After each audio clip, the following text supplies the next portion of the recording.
Si tu écoutes ces mots en ce moment précis, ce n'est pas par hasard. Pas parce que tout arrive pour une raison. Pas parce que l'univers t'a choisi aujourd'hui. Mais parce qu'à l'intérieur de toi, quelque chose a changé. Ou plutôt, quelque chose ne supporte plus de rester comme avant. Tu continues ta vie. Tu avances. Tu fais ce qu'il faut faire. Et de l'extérieur, tout semble à peu près normal. Mais à l'intérieur, pause. À l'intérieur, tu sais. Tu sais que quelque chose ne sonne plus juste. Pas assez faux pour tout arrêter. Mais trop faux pour continuer sereinement. Ce n'est pas une crise. Ce n'est pas un effondrement. C'est plus subtil que ça. C'est cette fatigue qui ne part pas, même après le repos. C'est cette sensation de vivre en mode automatique, comme si ta vie avançait, sans que tu sois vraiment dedans. Le malaise que personne ne nomme. On parle beaucoup de grandes douleurs, de grandes ruptures, de grandes épreuves. Mais on parle très peu de ce malaise discret, celui qui ne crie pas, celui qui ne pleure pas, celui qui s'installe doucement. Tu te lèves, tu fais ce que tu dois faire, tu assumes. Mais au fond de toi, il y a cette question qui revient. C'est vraiment ça, ma vie? Pas avec colère, pas avec désespoir, avec une lucidité qui fait un peu peur, parce que cette question appelle une réponse, et que répondre honnêtement pourrait tout changer, ce que tu fais pour tenir. Alors tu fais ce que beaucoup font, tu minimises, tu te dis « ça pourrait être pire ». Je n'ai pas le droit de me plaindre. D'autres ont plus de problèmes que moi. Tu remplis ton quotidien, tu t'occupes, tu te distrais, tu avances. Mais ce malaise reste, parce qu'il ne demande pas à être distrait.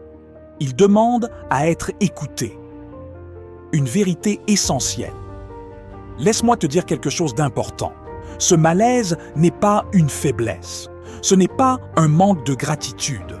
Ce n'est pas une ingratitude envers la vie. C'est un signal.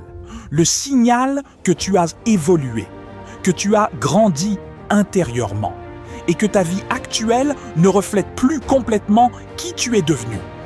Ce signal, beaucoup de gens le ressentent et l'étouffent. Ils s'installent dans une vie acceptable.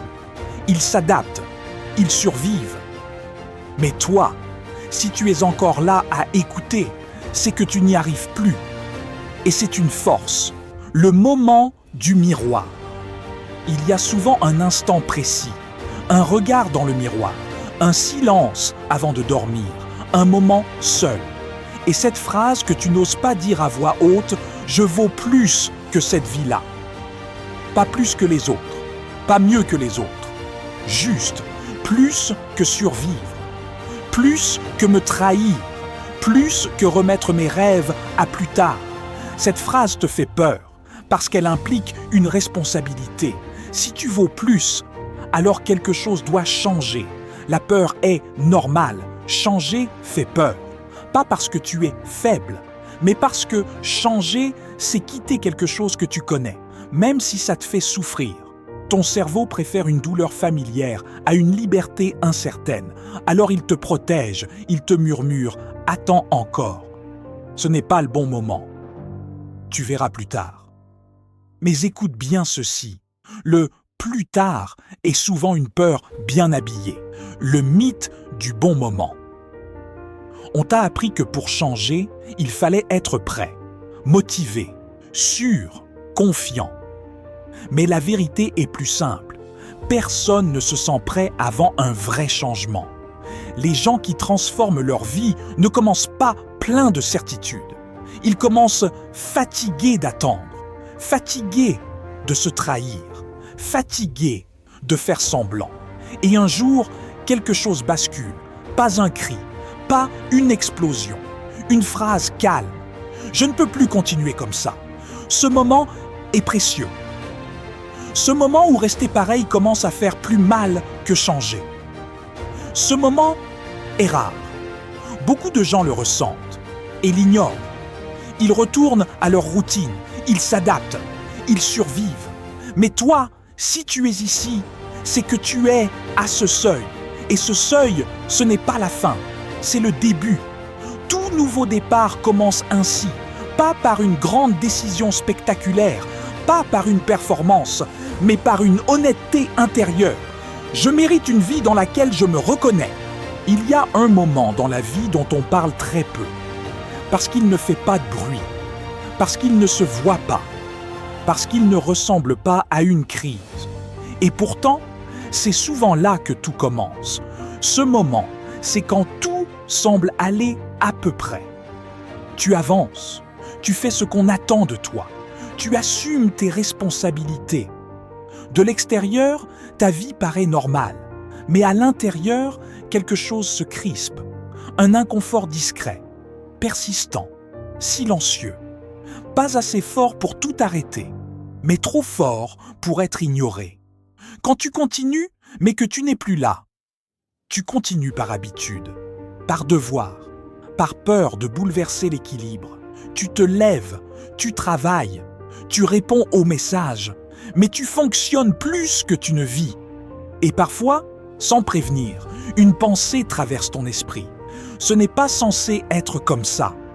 Pas avec colère, pas avec révolte, avec une lucidité presque douce, mais dérangeante. Le moment du miroir. Il arrive souvent dans le silence, tard le soir ou tôt le matin. Un regard dans le miroir, un instant suspendu. Et cette phrase que tu ne dis à personne. Je vaux plus que cette vie-là. Pas plus que les autres, pas mieux. Mais plus que t'oublier, plus que t'adapter à tout, plus que te trahir pour tenir. Cette pensée te touche parce qu'elle est vraie. Et elle te fait peur parce qu'elle implique une chose. Quelque chose doit changer. Pourquoi ce moment est inconfortable? Parce que reconnaître ça, ce n'est pas anodin. Reconnaître que ta vie ne te ressemble plus, c'est accepter une responsabilité. Et cette responsabilité fait peur. Elle implique des décisions, des renoncements, de l'inconfort, peut-être de décevoir. Alors beaucoup préfèrent reculer. Ils se disent « je devrais être reconnaissant ». Ce n'est pas si grave. D'autres ont pire, et doucement. Ils se taisent eux-mêmes.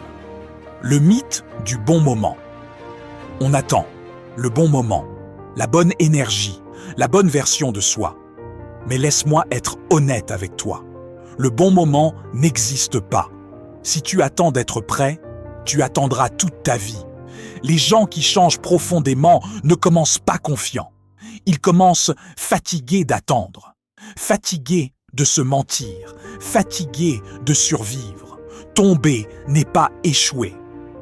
Peut-être que tu as déjà essayé, changer, recommencer, faire mieux. Et peut-être que tu es tombé. Alors écoute bien ceci. Tomber ne te définit pas. Échouer ne te définit pas. Ce qui te définit, c'est ce que tu fais après. Rester au sol ou te relever différemment. La vérité que personne n'aime entendre, il y a une vérité inconfortable. Personne ne viendra te sauver. Pas la chance, pas les autres, pas le timing parfait. Et ce n'est pas cruel, c'est libérateur. Parce que ça veut dire que ton pouvoir n'a jamais été ailleurs. Il est déjà en toi.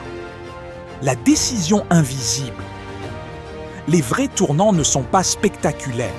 Ils ne font pas d'annonce. Ils ne font pas de bruit.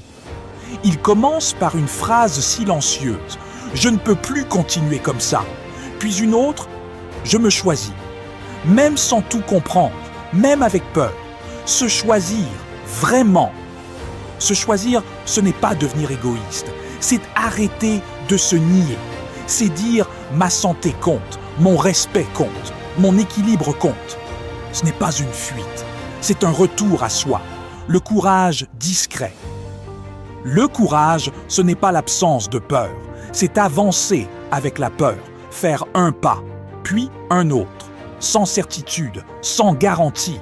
Et ce courage-là ne crie pas, il doute, il respire, Mais il avance, fin de la rupture intérieure, et c'est ici que cette partie se termine. Pas parce que tout est clair, mais parce que tu as cessé de te mentir. Tu sais maintenant une chose essentielle, tu ne veux plus vivre à moitié. Un nouveau départ ne ressemble presque jamais à ce qu'on imagine. Il n'efface pas le passé, il ne supprime pas la peur, mais il change la direction. Les petits pas qui changent tout. Les grandes vies ne changent pas par des explosions. Elles changent par des petits pas répétés, des décisions simples, souvent invisibles. Mais chaque petit pas est une promesse tenue. Et chaque promesse tenue reconstruit quelque chose en toi. La confiance. La confiance se construit. La confiance ne naît pas d'une pensée positive. Elle naît d'une cohérence. Quand ce que tu dis commence à ressembler à ce que tu fais, même lentement, même imparfaitement. Tu n'as pas besoin d'aller vite. Va lentement, mais va vrai. La lenteur alignée vaut mieux que la vitesse vide. Ton rythme est légitime. Ton chemin est unique. La douleur comme messagère. Ne fuis pas ta douleur. Elle n'est pas là pour te détruire. Elle est là pour te réveiller. Elle dit « quelque chose en toi refuse d'abandonner ». Le point de bascule. Les grandes transformations commencent souvent par une phrase simple. J'en ai assez. Assez de survivre. Assez de me minimiser. Assez de remettre ma vie à plus tard. Ce n'est pas une fin. C'est un seuil. Visualisation. Ferme les yeux. Imagine-toi dans un an. Pas parfait, mais fier. Fier d'avoir tenu. Fier d'avoir commencé. Cette version de toi existe. Elle t'attend. Le temps passe de toute façon. Le temps passe. Que tu décides ou non. Dans un an, tu seras quelque part. La seule question est, seras-tu fier ou rempli de regrets? Ce que tu dois retenir. Souviens-toi, tu as survécu à 100% de tes pires jours. Tu es encore là. Tant que tu respires, le jeu n'est pas fini.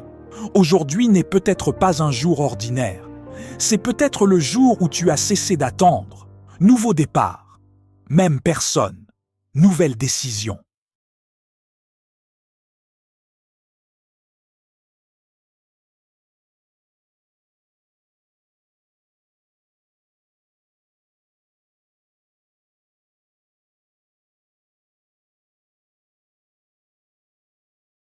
Si tu as aimé la vidéo, clique sur j'aime et laisse un commentaire. N'oublie pas de t'abonner à la chaîne.